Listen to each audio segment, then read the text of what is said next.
जय श्री कृष्णा। राधे राधे। कैसे आप सभी।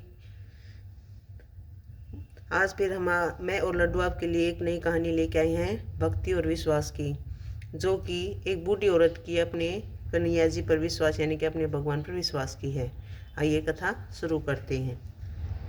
एक गांव में एक बूढ़ी महिला रहती थी। वो बहुत ही सरल भोली थी, जो जैसा कह देता मान जाती थी। घर में बेटा बहू और नाती पोते थे। भोली दिन भर अपने नाती पोतों से खिलाती रहती थी। वो कभी किसी को नहीं झगड़ती थी। मंदिर रोज दर्शन करने जाती। सब पूछते कि भोली मंदिर जाने से क्या मिलता है, तो बोलती झट से कहती ठाकुर जी तो मिलते हैं। सब ठाके मारकर हंसते और भोली का मजाक उड़ाते थे। भोली किसी का बुरा नहीं मानती थी, हमेशा खुश रहती थी। एक दिन मंदिर के पुजारी की किसी काम से बाहर जाना था। उन्होंने भोली से कहा, माई ठाकुर जी से मिलने रोज आती हो, 2 दिन भगवान की पूजा तथा सेवा करो, भोजन बनाकर खिलाओ, हमें जरूरी काम से बाहर जाना है।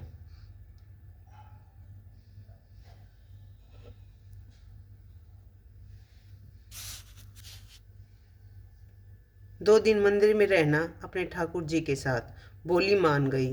बोली ठीक है, जैसा बनेगा खिला देंगे। तो 2 दिन की तो बात है, ठाकुर जी की बात थी, भोली ने कैसे मना करती। रोज मिलने जाती थी तो भोली मान गई कि अपने ठाकुर जी के पास रहूंगी और उनकी सेवा। भोली मूर्ति को भगवान नहीं इंसान समझती थी। हमेशा पुजारी जी से कहती थी, आप बहुत काम करते हैं।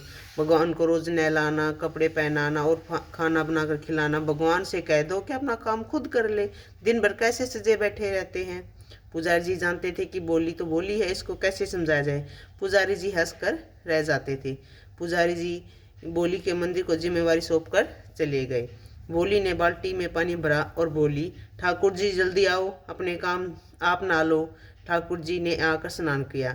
बोली कपड़े पहनो ठाकुर जी, और चंदन रखा है वो तैयार रखा है, लगा लेना। ठाकुर जी ने सब काम स्वयं कर लिए। बोली ने रसोई बनाई, थाली परोसी और कहा कि जल्दी अपने आप भोजन करो। ठाकुर जी ने भोजन कर लिया। फिर बोली ने साफ सफाई की और फिर थक गई। फिर बोली ठाकुर जी अब सो जाओ। ठाकुर जी सो गए और बोली भी वहीं बैठ गई।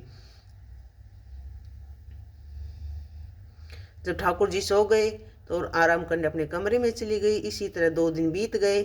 पुजारी जी आए तो बोले कि पूछा ठाकुर जी की सेवा अच्छी तरह से की ना। बोली हमने तो ठाकुर जी का बस भोजन बनाया, ठाकुर जी ने अपने काम स्वयं किए। हम बूढ़े हैं, कैसे इतना काम करते।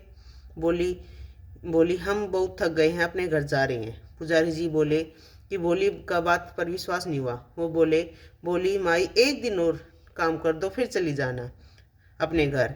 हम भी बहुत थके हुए, 1 दिन तो आराम कर ले, फिर ठीक रहेगा। बोली किसी तरह मान गई। बोली फिर जैसे ही ठाकुर जी को बुलाने लगी, जैसे पहले बुलाया करती थी। पुजारी जी चुप कर सब देख रहे थे।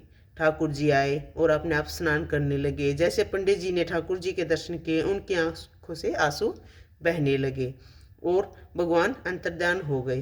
पुजारी जी भोली के चरणों में गिर कर पड़े और कहने लगी कि बोली माई, तूने आज मुझे साक्षात भगवान के दर्शन करा दिए। तुम धन्य हो जो तुम्हें ठाकुर जी ने खुद दर्शन दिए। ये है भगवान पर विश्वास की कहानी कि हम जैसी आस्था भगवान के प्रति रखेंगे, भगवान हमें उसी रूप में दर्शन देंगे। इसलिए हमेशा अपने भगवान पर विश्वास रखना चाहिए। आपको कहानी अच्छी लगे तो हमारे चैनल को सब्सक्राइब और हमारी वीडियो को लाइक करना। जय श्री कृष्ण। राधे राधे।